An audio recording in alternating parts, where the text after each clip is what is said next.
Camera. I can't. Am I on? Camera's on, right? I don't see anything. Okay, I'm gonna admit all. Okay, I was gonna say I'm not in yet. Okay. Oh, okay. Why does nobody else have a camera? Hi, everybody. Okay, Getting a little technical. it's coming at us. Mhm. I see anything. Oh. Oh, Okay. we're on. I'm doing right now.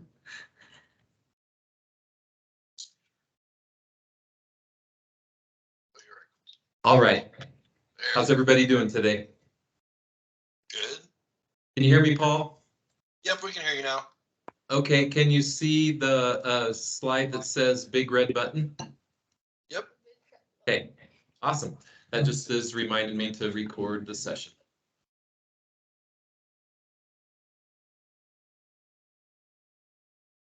So welcome to the 7th and 8th grade presentation. We're going to start with advocacy. So let's see here. In advocacy, we have a routine that we go by. We start with morning circle every day where we circle up and check in with each other. We have a 30-minute advocacy period right before recess where we present social emotional curriculum. And then at the end of the day, we basically just wrap up the day together. Generally, the schedule is on Monday. We incorporate movement on Monday. Tuesday and Wednesday, we focus on advocacy lessons. Thursday, we do service learning projects, and then Friday is the grade check and email, so students can keep track of how they're doing with their grades and if they're missing any assignments. We'll also get committees going this year. We'll have some dances, and we also kind of our philosophy around the pod can be summed up through RISE: respect, integrity, safety, and empathy. And that's what we're focusing on currently as we start the year. In advocacy, we work to build healthy, strong, and supportive relationships. We engage in activities that support social emotional growth, career readiness, and academic support. And then the service learning connects us to a larger community outside of our school. This year, I'm the team lead, and I'm proud to work with Ms. Hardcorn, who teaches language arts, Mrs. Haworth, who teaches science, and Mrs. Stevenson, who teaches math. If you ever have any concerns or you need to speak with a teacher, the communication pathway is that you would talk to the teacher first. If you don't feel the situation's resolved there, you can communicate me as the team lead second, and I'll work to help with whatever's going on. And then you can see Mrs. Dewar is our assistant principal, and then Mrs. Collins, our executive director. Communication. This is a key slide, so everybody tune into this, okay? Each week in your email, you should be getting an email from EdLeo. That is how we send you the weekly updates on what is happening in our classes. You can also go to the website under academics and find classroom pages, and you can find the 7th and 8th grade section, and you can find that same information there. We give students a blue folder that they carry with them to class where they can keep work that they're working on. They can bring work home and kind of keep things organized, and also a planner so they can organize what they're doing in class and their due dates. Infinite Campus, I highly recommend that you, if you haven't already, that you know how to log in and check on your students' grades. I personally, with a son here at school, find that the app on my phone is great. You can set it up for notifications. So anytime a teacher puts anything in the grade book, it pops up as a notification, and then you can check in. Is it completed? Is it missing? What grade did they get? And then that way you can keep track of how your students are doing with their grades at school. We try to have our grades in weekly, at least 2 grades weekly. So you should be seeing progress in the grade book there. On Friday, students look at their own grade book. They see if they have any missing assignments, and if they do, they can work on those. Also, they should be sending an email home every Friday. I mean, we're getting everybody logged into Infinite Campus and learning those that procedure. But on Fridays, when everything's rolling, you should be getting an email from your student updating you on how they're doing in their classes. Our grading scale, we use standards-based grading. We are looking for our students to get to the level 3. That's meeting the standard, meeting expectation. They know the material, and that's the goal. 4s are extremely difficult to get. Students are either working in a grade level above, or they've gone above and beyond to a level where if we see that work, we'll give them a 4. So 2, it's partial mastery. They're getting close. 1, there's still some work to do. All right. And then the way we break up the assignment weights, classwork is 40%. We weighted that heavier because that's most of the work that students do. Projects are 30%, and quizzes and tests are 30% of the grade. Our policy, every student has a week after the due date to turn in their work and get full credit. After a week, students can still turn their work in, but they can only, the highest score they can get is a 2. After 2 weeks, the assignment closes, and then we don't accept any work after 2 weeks. Unless there could be some mitigating circumstances. If your student is sick for a long period of time or things like that, we're obviously open to that and we'll work with students. But if everything's kind of running in a regular fashion, after 2 weeks, students won't be able to turn in their work if it's not done by then. Westgate is a no homework school. However, there are some times where the students might have to work from home, make up work from absences, extra practice to get proficiency at a skill. Students been unproductive in class, or there just might be some reading or some extra work that they have to do.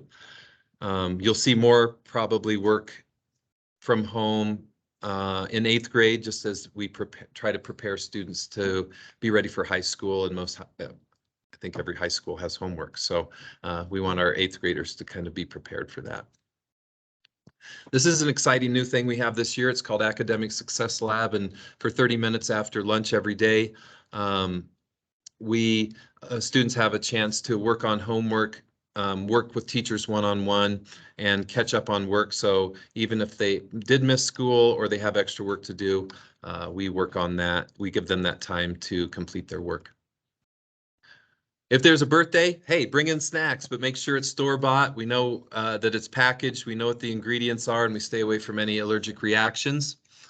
And then finally, our cell phone and earbud policy. Unless students have permission from their teachers, we don't want to really see the phone out or have their earbuds or earpods in. We are open to students, and we know that sometimes that they need to communicate home or whatever, but that needs to have permission from the teacher first. All right, with that being said, I'm going to turn it over to Ms. Hartkorn, and she's going to talk about, we'll start with 7th grade first, and then we'll move into 8th grade second. Okay. I'm Ms. Hartkorn. I'm the 7th grade language arts teacher. My goal for this year is to foster a love for reading with the kids. Their writing so far has already proven to be somewhat, they're really close to being proficient at what I already need them to do. So I really want to foster their love for reading and prepare them to be more critical thinkers and have healthy respectful discussions about the themes in all of the novels and all of the units that we have. Ooh, okay. Our first unit is alternate realities, and our first novel is The Hunger Games. We will be talking about character development, talking about the themes and symbolism used by the author. And the students have already started a pre-reading activity project on Utopia that is they've been working on for the last week or so. That's due tomorrow, and we're having a gallery walk on all of the worlds that they created. Second unit is personal narrative. Here we're going to learn a little bit more about the mechanics of writing, grammar, MLA format, and organization and vocabulary. There's going to be a lot more intense writing on this one. Our unit 3 is going to be classic fiction. We will be reading Call of the Wild because it's timeless. I think the kids will really enjoy it. For any novel that has a movie to go with it, we will be watching that and comparing the book from the novel.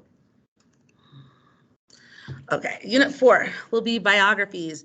They're going to choose a person who is an agent of change and do their research and write about that person's life.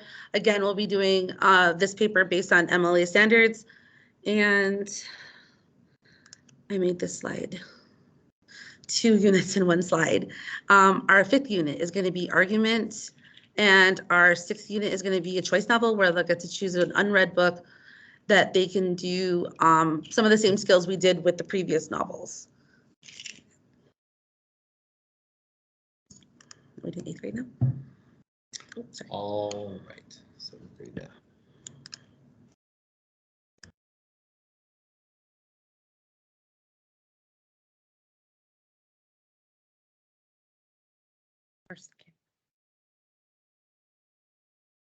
Oh, hi. Okay, my name is Mrs. Stevenson, and I am the middle school math teacher. 7th grade math. So we have started off this year really focused on finding any missing or any gaps that students have due to COVID, due to different circumstances. I love teaching math. It is, students kind of always find it funny that I have so much enjoyment in teaching them math because that's not what they're used to.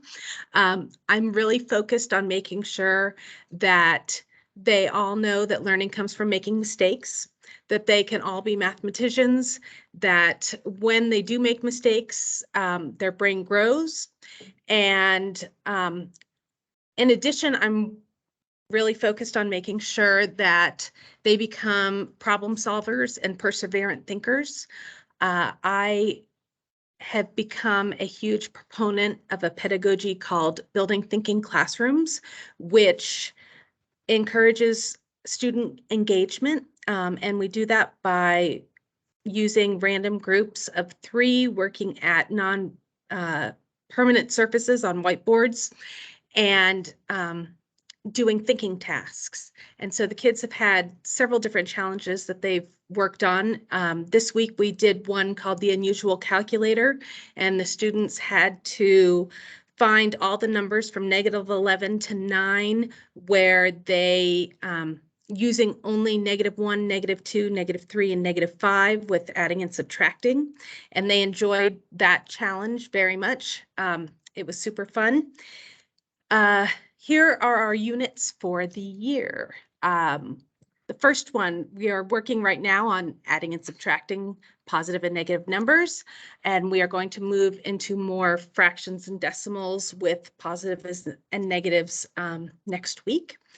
Then we are moving into multiplying and dividing positive and negative numbers.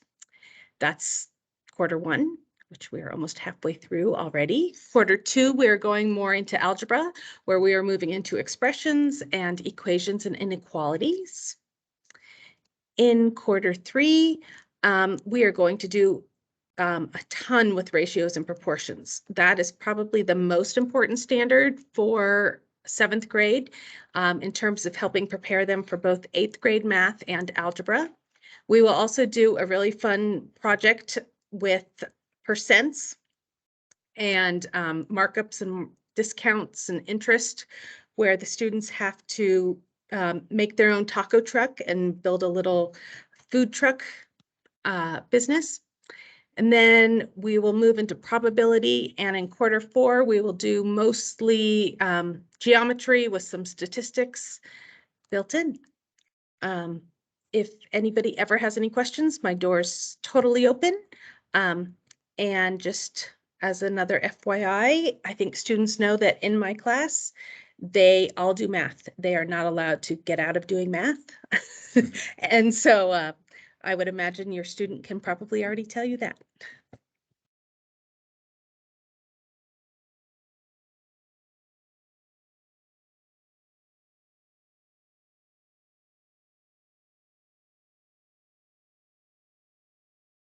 All right, this is Mr. Rowan again, and I teach 7th grade social studies.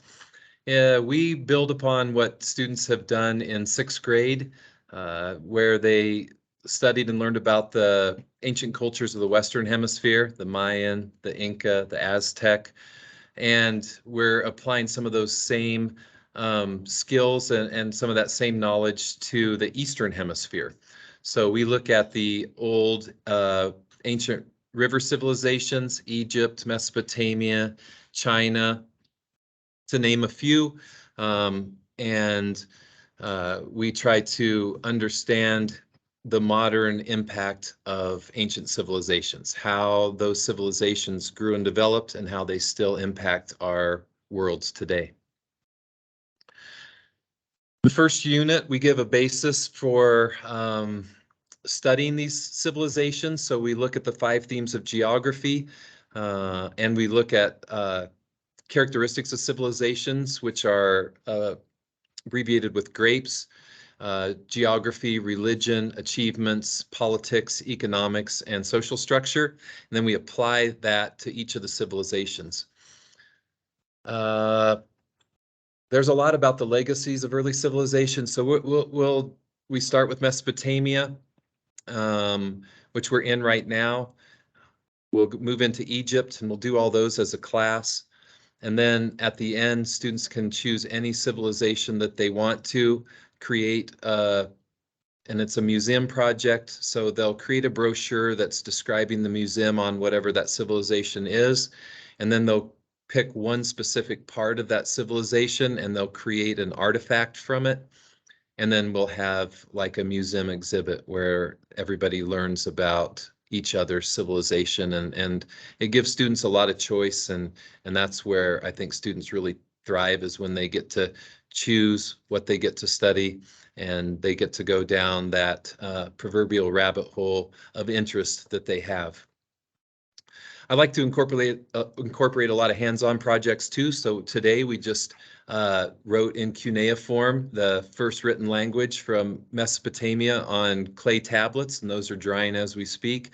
And another example is when we get into Egypt, I'll do a paper making course with them. They'll learn how to make their own paper, papyrus, and then we'll write Egyptian hieroglyphics on those. And those are just a couple examples of some of the projects that we'll do. And it's a good balance, because we'll also do some pretty serious document analysis, how to read informational text, use headings, understand how to take notes and recall those. We also look at how to analyze primary documents, because really the only way to understand history is to time travel back to that time, and the way we can do that is to look at what was created in that time. So we'll be balancing some academic historiography with hands-on projects, and that balance I think will work well for your students. Quarter 2, we'll focus on geography and religion. With geography, one of the main parts of the 5 themes of geography is movement. What causes people to move? Where do they move? Why do they move? And so we'll focus on the migration of people, and we'll do that through the book study, the book Refugee, which is a book that has a few short stories, and each of children who have become refugees, and it talks about their journey and why they had to leave their home, where they went to, and what that process was like. We'll also look at world religions. And then we'll hone in on Christianity, Judaism, and Islam, which are the three main religions from the Middle East, which will take us to the Middle East and will understand the conflict between the Palestinians and the Israelis, and we'll end that unit with a United Nations simulation where students will work to try to find solutions for this ancient conflict that's been going on for a lot of years. Quarter 3, we'll focus on government and economics. We'll do comparative governments. What type of governments are out there? Where do they get their power? What are people's lives like under the different types of governments? We'll look at also different economic systems, and we'll do a cool trade simulation there, focusing on the Silk Road, and learn how ideas and different products were exchanged in the ancient times and how different cultures learn from each other through trade. And then we have a JA, Junior Achievement Finance part, where students, we get a curriculum from Junior Achievement, and we learn about supply and demand, taxes, scarcity. And then we spend a day down at Finance Park, which is like a little town, and students get jobs and they go around and they learn what it's like to be an adult. They're always surprised how much it costs to raise a child. So maybe there'll be some more appreciation coming from them to you on all you've done to raise them. And then finally, quarter 4, we ended with a big research project, which will be a bunch of TED Talks. So students will pick a historical question that deals with like the modern impact and application of ancient civilizations, and they'll research and they'll put together a TED Talk, and they'll present that TED Talk as their final 4th quarter research project.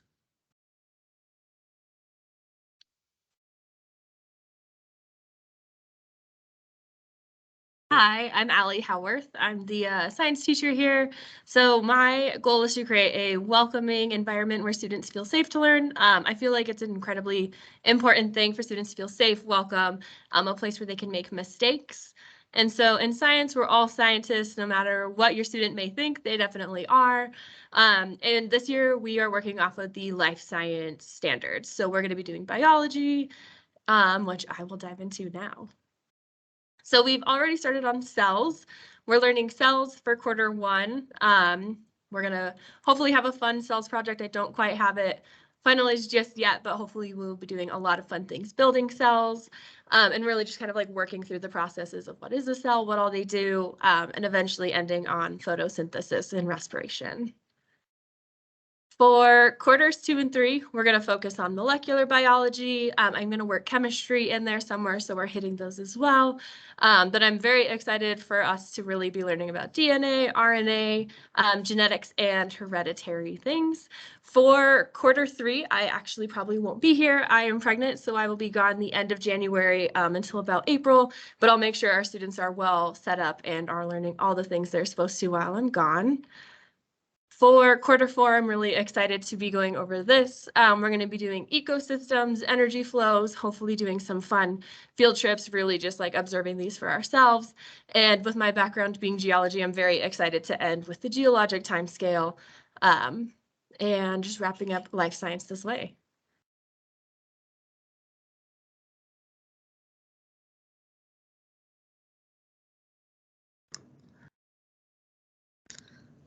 Okay.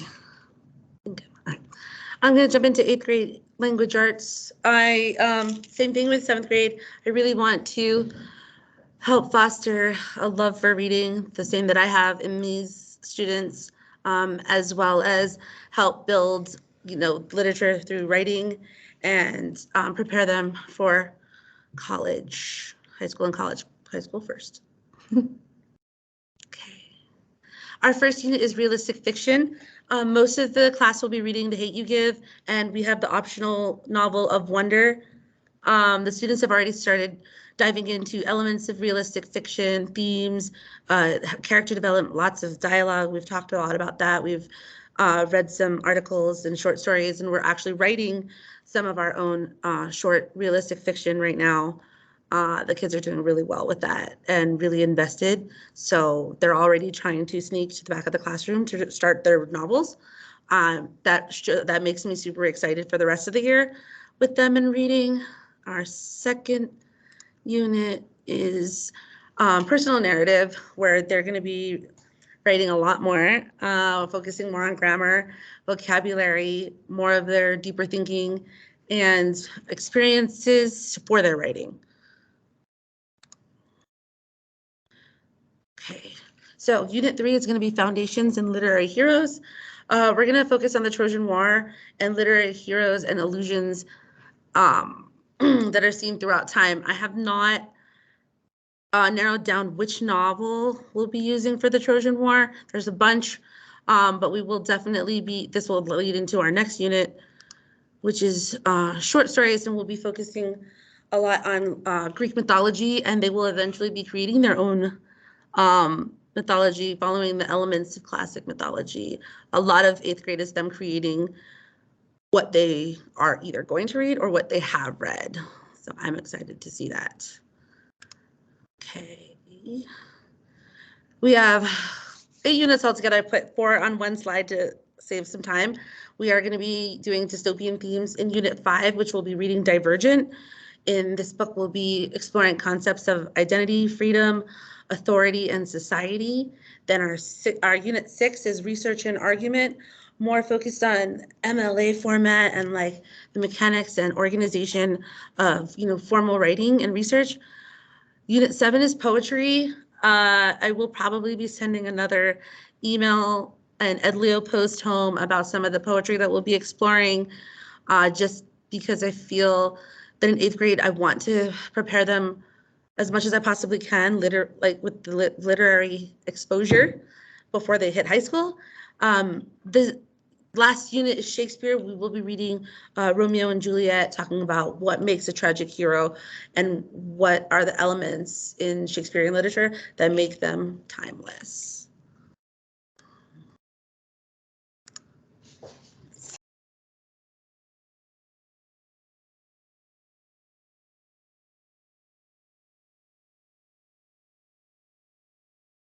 All right, hello again. I am now going to dive into 8th grade math. This year we are doing something different with our 8th grade. We've actually split our 8th graders up into 2 groups. One is doing 8th grade math, regular 8th grade standards, and the other group is doing algebra. With the algebra students, I'm going to make sure that they have covered all the 8th grade standards as well. Again, for my 8th graders, my goal is that I create for them a love of math. I help them to see that they are all mathematicians. I want them to really become perseverant problem solvers. And so they are not giving up when they're challenged. We are definitely trying to tie real life situations into the math that we are learning. And I am going to use a variety of sources as we go through math this year. One is our Big Ideas curriculum. I have a website that I love called Delta Math that focuses on skills, and it allows me to really customize or differentiate for our students, those who need a little bit more, those who might have some gaps in their learning. And so I'm really excited to be using that and to also incorporate some projects. Our 8th grade math standards this year are, we're starting off with equations. We are working on multi-step equations. We will be working on solving equations with variables on both sides and how to write equations and formulas based on word problems. We will then move into transformations. We'll do translations, reflections, rotations, and that will be quarter 1. In quarter 2, we will continue our transformations. We will do more with dilation, similar figures, move into perimeters and areas on a coordinate plane, and angles and triangles. And then we will do more with graphing and writing equations.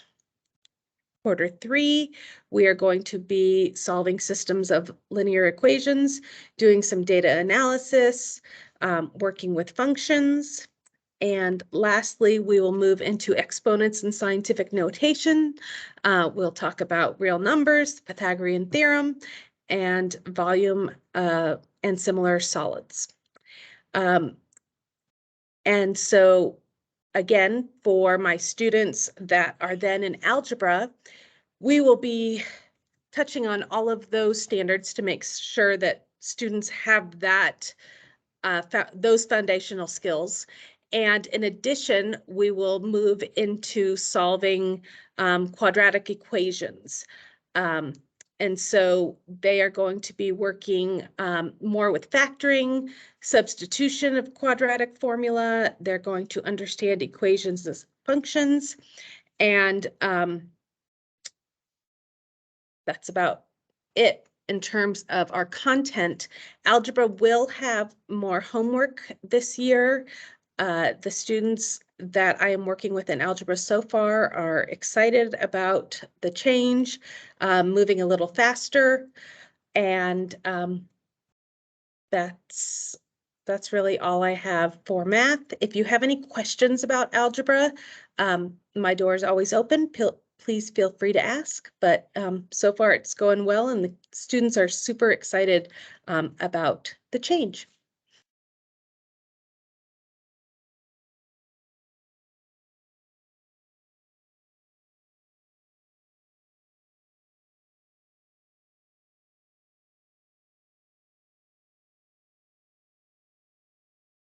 Hi, Mr. Rowan here, and I teach 8th grade social studies. My goal is to provide students, we look at a survey of American history, and we start with the period right after the Revolutionary War, when our young fledgling nation was trying to form a government. We'll look at that up through the Civil War and Reconstruction.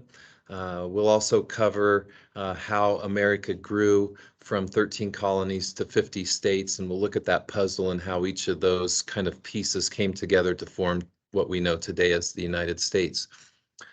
Students will look for the truth through research, inquiry, and debate.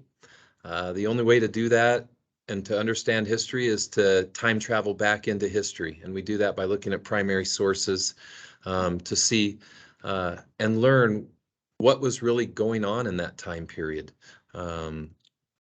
Because it's kind of hard to think about things in the past with lenses that we look at today. So we have to go back and understand what people were thinking and doing and why things were the way they were. It's really my hope that students will understand, use what they've learned from history to better understand the world that they find themselves navigating today. The past can shed a lot of light on the present, and my hope is that by shining that light on the past, students can better understand what's going on in the world around them today. Quarter 1 is where we're in. We'll start with the ideals of the American Revolution. All men are created equal, and life, liberty, and the pursuit of happiness. And we will start there, and we will ask ourselves, has America lived up to those ideals? Was it living up to the ideals when it was written? How has the country changed and evolved from the 1700s until now? And we will take a look and see if how close we are to those ideals. It's important, I think, even though the Declaration of Independence comes a little bit before the time period that I'm usually uncovering, I do like to look at the Declaration of Independence and the idea that when it was written and who it was written by, Thomas Jefferson, one of our greatest American heroes, we have to come and look at the contradiction that he wrote that all men were created equal while still owning over 600 enslaved people during his lifetime. And that is where we look back and say, what was going on? Why was this accepted? You know, why was it accepted that some people wanted to be free while owning other people. And that's just the beginning of our journey into understanding the past and kind of making sense of it. Then the Articles of Confederation were the first system of government. Was it created? Why did it fail? We'll look at the Constitutional Convention, what compromises were made to form our country, and what is in the Constitution. How's our government set up? The three branches, and this idea that no one branch has all the power, which is a direct result of breaking up with the King of England, which was an all-powerful government under one person, and the United States didn't want that at all. So they divided up power, and while still giving the states power as well. And then we'll end, I love the Bill of Rights, and to me, this is the place where students connect the most. We'll look at the first 10 amendments, what it means to them, and then we'll end the year by looking at Supreme Court cases that directly rose from issues at school. And we'll ask the question, do you have the same rights inside a school that you have outside a school? And then we'll study Supreme Court cases that look at those where students' rights were curtailed, and understand why that difference is. Quarter 2 is Manifest Destiny and Westward Expansion. How did the nation grow? So we do a cool map project where we learn about each of those puzzle pieces: Louisiana Purchase, the Oregon Territory, the Texas Revolution, the Mexican-American War, and how did we gain all the parts that we think of today as the United States. At the same time, you know, as this American ideal was being brought over and spread westward, it collided with ancient cultures of indigenous people that had been living on this land for thousands of years. And we'll look at the conflict that happened when those two different cultures kind of collided together. The Indian Removal Act of 1836, and how our country dealt with the indigenous people that were already living in the land that we so desperately wanted as we moved west. We also look at our first globalization and specialization. It's like one of the first examples of that was cotton. We grew the most cotton, we grew the best cotton, and that's one thing our country focused on. England had all the factories and could turn that cotton into products and had factories that made manufactured goods. So students will understand, hey, one country specializes in one thing and they rely upon other countries to produce another thing, and then they trade back and forth. That will jump straight into currently the life of a t-shirt. So we'll start on a cotton farm in Texas. We'll follow that cotton around the world as it gets cleaned, turned into yarn in one country, shipped to another country where they make the t-shirts, and then the t-shirts then ship back to the United States where we buy it at the store. So we look at older globalization and specialization, and then we bring it forward to see that the United States still is one of the largest cotton producers in the world, and that's still a thing that we do. It's just that the t-shirts are made, it just gets spread all around the world before it comes back to us. So we kind of look at how that works. Quarter 3 is the Civil War. We start with the Biography Bottle Project, where I give students, we learn about all the main people we'll be learning about through our unit. And so we start with that. Students create a caricature of their person using a 2-liter bottle, felt, and other kind of supplies that we have. They present it as a biography research. And then as we move through, they see like, hey, you know, here's John. See these people come to life through the quarter. We look at the causes of the Civil War, and as the country moved west, how the tension between the North, who had outlawed slavery, how that tension grew between the South, and what will our new country be? Will it be a free soil country where people are free to find their own work for pay, or will it be a new country where the enslavement of people exists? And that tension led straight to the Civil War. It's a great time to understand, why did states leave the country?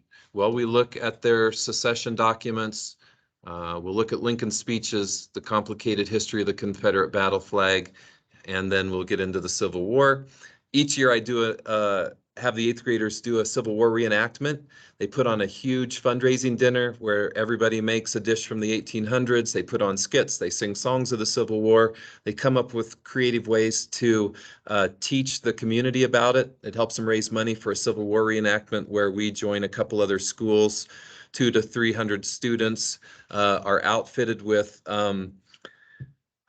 their uniforms and their fake muskets, and we go and we learn how to march as soldiers and train as soldiers, and we reenact a battle that's like a giant movie set where there's cameras and pyrotechnics and smoke, and we do take after take, and then it's edited and turned into a mini documentary about whatever battle that we recreate, and it really brings the 8th graders together because they work so hard to put on the fundraiser dinner. They quote unquote go to battle together, and they come out of it much closer as a group. And then finally, after the Civil War, how do you rebuild a country that's been devastated? So much loss of life, and still so much anger towards different parts of the country. We kind of will take a dive into how the country is still divided from that time period. Has it ever healed? Did it heal after the Civil War? What do we still experience today? We go deep into the 13th through 15th Amendments, which corrected the inclusion of slavery in our original Constitution. The 13th Amendment outlawed slavery. The 14th Amendment gave citizenship to all people born in the United States. And the 15th Amendment gave the right to vote and equal protection under the law. So those are important amendments to touch on. The first time our country had interracial democracy, and then unfortunately the violence and backlash from the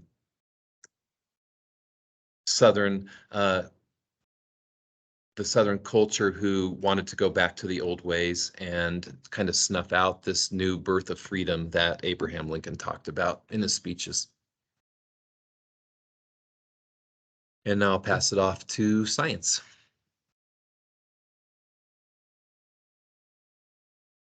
Hi, if you're just joining, I'm Allie Howarth, the science teacher here.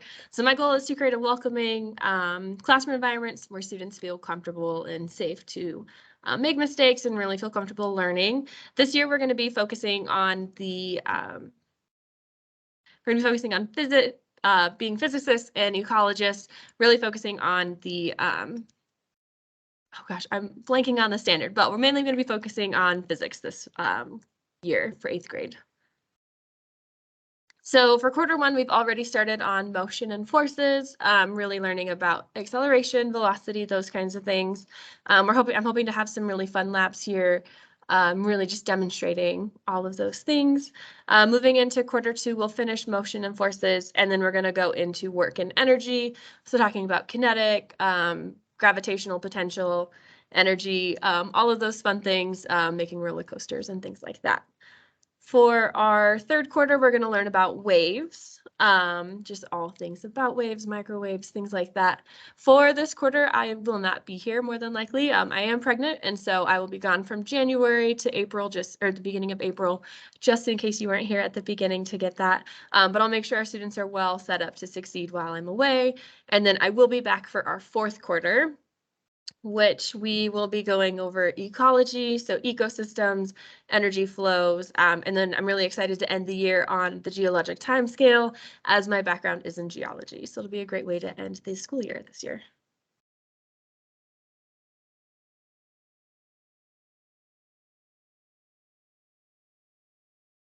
All right, so that is our presentation for 7th and 8th grade. Are there any questions? We have time to field some questions. So does anybody have any questions or clarifications or anything they want to say?